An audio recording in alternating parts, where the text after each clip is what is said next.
What's up, guys? This is going to be a full review of the new Apple iPad, the third generation model. I'm going to go over the design, the speed and performance, the Retina display, the 5 megapixel iSight camera, 4G LTE, the battery life, the models and prices, and should you upgrade from an iPad 1 or an iPad 2. So let's go ahead and jump right into it. So this new iPad basically has the exact same design as the iPad 2.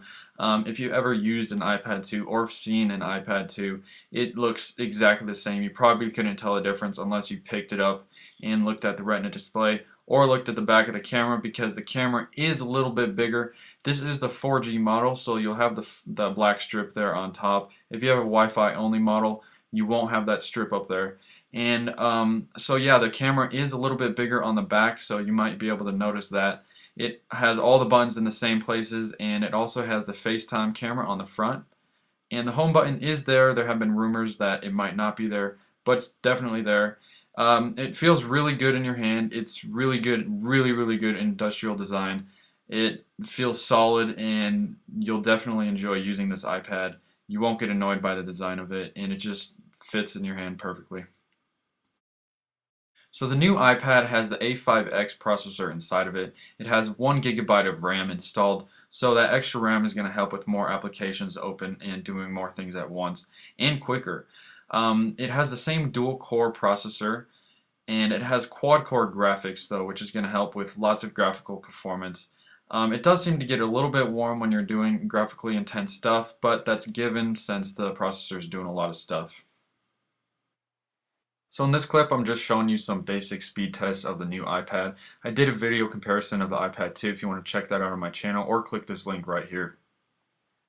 So the new iPad does have quad-core graphics. That is what Apple is telling us, on the A5X processor. And this is Infinity Blade running on the iPad, the new iPad. And it looks really good. I mean, the new iPad does have the quad-core graphics, so it should look good. And it also has 1 gigabyte of RAM. Once app developers start taking advantage of this new iPad, all the intense stuff they can do with it, apps are going to look really good. So I'm just playing Infinity Blade here. I'm not the best, but we are just using one hand, so let's go ahead and watch this for a little bit. So this new iPad has the Retina display. Obviously, that is one of the biggest selling points of this thing. The resolution on it is 2048 by 1536, and that's a million times more pixels than a 1080p TV. That's telling you how much, how intense it is and how crisp this text is going to look on the new iPad. As I zoom in here on this video, you probably can't tell from the camera recording, but it is really nice. Not as nice as the iPhone, since you do hold it farther away from your camera, but it is really good. I mean, why not? Why not put it in this thing to have a really nice device?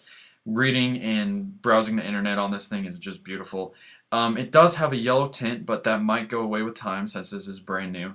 But it is a warmer display. Definitely looks different than the iPad 2 currently. This new iPad packs a 5 megapixel rear camera, and it supports 1080p video recording. So here's some shots that I took with the new iPad. It looks really good actually. Pretty much the same quality as the iPhone 4. And here's another shot I took. I really like this one. It brings out the color and my new camera here. This is just my tripod that I have. And here are my Mac computers that I use to edit these videos. The new iPad supports 4G LTE on Verizon and at&t in the United States. Their LTE speeds are very good. Unfortunately, I don't have it in my area, so I couldn't test it out, but trust me, it's very fast, and you will love it. The new iPad has a huge new battery, and that does help support the Retina display and the new graphics. I got 10 hours with it on my iPad. Pretty much exactly what Apple said. I haven't tested 4G since I don't have it in my area, but I'm sure it's 9 hours just like they say. And it does take a little bit longer to charge, but that's okay. This new iPad is beautiful. So you can buy one of these new iPads in either black or white, and the models and prices are as follows. You can get a 16 gigabyte Wi-Fi for $499 and a Wi-Fi plus 4G for $629 if you wanted that. The 4G LTE for Verizon and at&t. They keep the same prices. So 32 gigabytes would be $599, 64 gigabytes would be $699, and they scale respectively for 4G if you want one of those.